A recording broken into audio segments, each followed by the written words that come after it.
जय शिवराय मित्रांनो, राज्यात राज्य शासनाच्या माध्यमातून राबवली जाणारी एक महत्त्वाकांक्षी अशी योजना म्हणजे मुख्यमंत्री माझी लाडकी बहीण योजना। आणि हीच योजना आणखीन सरळ सुटसुटीत करण्यासाठी राज्य शासनाच्या माध्यमातून या योजनेमध्ये काही बदल करण्याची तयारी दर्शवलेली आहे। आणि याच्या संदर्भातील काही महत्त्वाचे असे निर्णय आज झालेल्या मंत्रिमंडळाच्या बैठकीमध्ये घेण्यात आलेले आहेत। मित्रांनो, राज्यामध्ये मिशन मोडवरती सर्व योजनांना बाजूला ठेवून राबवली जाणारी एक महत्त्वाची अशी योजना म्हणजे मुख्यमंत्री माझी लाडकी बहीण योजना। मित्रांनो, या योजनेच्या अंतर्गत बऱ्याच साऱ्या अडीअडचणी या लाभार्थ्यांना येत आहेत। या अडीअडचणीच्या संदर्भातील अंगणवाडी सेविकांच्या माध्यमातून देखील पाळा वाचण्यात आलेला आहे। अर्ज करताना बऱ्याच साऱ्या अटी शर्ती शिथिल करण्यात आलेल्या आहेत, कागदपत्र शिथिल करण्यात आलेली आहेत। परंतु रोज नव्या अडचणी या लाभार्थ्यांना अर्ज करताना उद्भवत आहेत। आणि याच पार्श्वभूमीवरती याच्यामध्ये घेतलेल्या नवीन नियमामध्ये सुद्धा बदल करण्याची तयारी शासनाच्या माध्यमातून दर्शवण्यात आलेली आहे। आणि हेच नवे बदल करून नवीन GR लवकरच निर्गमित करण्यात यावा अशा प्रकारचे निर्णय, अशा प्रकारचे आदेश निर्देश सुद्धा आज झालेल्या मंत्रिमंडळाच्या बैठकीमध्ये देण्यात आलेले आहेत। मित्रांनो, याच्यामध्ये एक महत्त्वाचा असा बदल करण्यात आलेला होता, तो म्हणजे नवविवाहित स्त्रियांसाठी।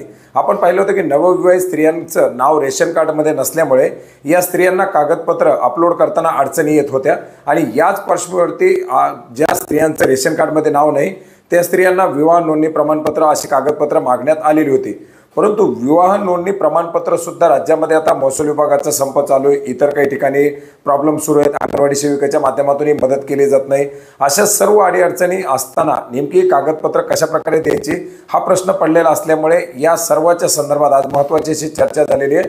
आणि या चर्चेच्या दरम्यान महत्त्वाचा असा जो निर्णय घेण्यात आलेला आहे तो म्हणजे नवविवाहित महिलेची विवाह नोंदणी ही जर लगेच शक्य नसेल तर त्या महिलेच्या विवाहाच्या दाखल्यानुसार पतीचं रेशन कार्ड हे पुरावा म्हणून ग्राह्य धरण्यात येणार आहे।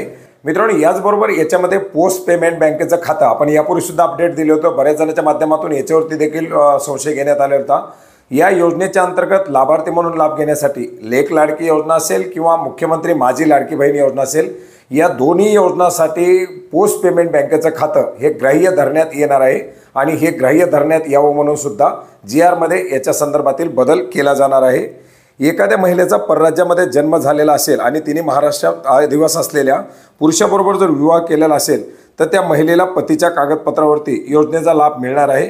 ग्रामस्तरीय समितीच्या माध्यमातून प्रत्येक शनिवारी लाभार्थी महिलांची यादी वाचून दाखवली जाईल आणि त्याच्यामध्ये जे जे काही बदल करायचे असतील ते बदल ग्रामस्तरीय समितीच्या माध्यमातून याच्यामध्ये केले जाणार आहेत। केंद्र शासनाच्या योजना ज्याच्यामध्ये PM किसान असेल किंवा निराधार योजना असतील किंवा विधवा पेन्शन योजना असतील, अशा प्रकारच्या जे काही केंद्र आणि राज्य शासनाच्या ज्या योजना आहेत ज्याच्यामध्ये महिला 1500 रुपये प्रतिमाहापेक्षा कमी मानधन घेत आहेत, अशा योजनांच्या अंतर्गत पात्र असलेल्या लाभार्थ्यांची ओळख पटवून त्या लाभार्थ्यांना या योजनेच्या अंतर्गत लाभार्थी म्हणून ग्राह्य धरण्यात येणार आहे। आणि अशा योजनांच्या लाभार्थ्यांकडून ऑफलाईन पद्धतीने अर्ज भरवून घेऊन या लाभार्थ्यांना देखील या योजनेमध्ये पात्र केलं जाणार आहे। ऑलरेडी याच्या संदर्भातील GR निर्गमित झालेला आहे, त्याच्यामध्ये ऑफलाईन पद्धतीने अर्ज घेण्यासाठी आणि त्याची देखरेख करण्यासाठी एक समिती देखील गठीत करण्यात आलेली आहे। याच्यामध्ये सर्वात महत्त्वाचा आणि सर्वांना अतिशय त्रासदायक असा ठरणारा जो विषय आहे तो म्हणजे OTPचा। बऱ्याच साऱ्या महिलांचे अर्ज सबमिट होत असताना OTP व्हेरीफाय होत नाही किंवा त्या कालावधीमध्ये OTP प्राप्त होत नाही। आणि याच्यासाठी OTPच्या व्हॅलिडेशनचा जो टाईम आहे तो टाईमसुद्धा 10 मिनिटाचा करण्यात यावा अशा प्रकारचे याच्यामध्ये मागणी करण्यात आलेली होती। त्याच्या संदर्भात देखील चर्चा करण्यात आलेली आहे। हा देखील बदल आता या योजनेच्या अंतर्गत केला जाणार आहे। तर मित्रांनो, जे जे बदल GR मध्ये बदल करणे अपेक्षित आहे ते GR मध्ये बदल करून त्याच्या संदर्भातील एक शुद्धीपत्रक किंवा नवीन GR निर्गमित केला जाईल। काही बदल ऑलरेडी GR मध्ये बदल करण्यात आलेले आहेत आणि OTP किंवा इतर जे काही तांत्रिक बाबी आहेत त्या दुरुस्त करून त्याचा जो टाइम पिरियड आहे तो सुद्धा या ठिकाणी आता वाढवला जाणार आहे। अशा प्रकारे योजना सरळ सुटसुटीत करण्यासाठी शासनाच्या माध्यमातून हे प्रयत्न केले जात आहेत। मित्रांनो, एकंदरीत येणाऱ्या निवडणुकीच्या पार्श्वभूमीवरती जास्तीत जास्त महिला लाभार्थी याच्यामध्ये पात्र होतील याची काळजी खबरदारी शासनाच्या माध्यमातून घेतली जात आहे।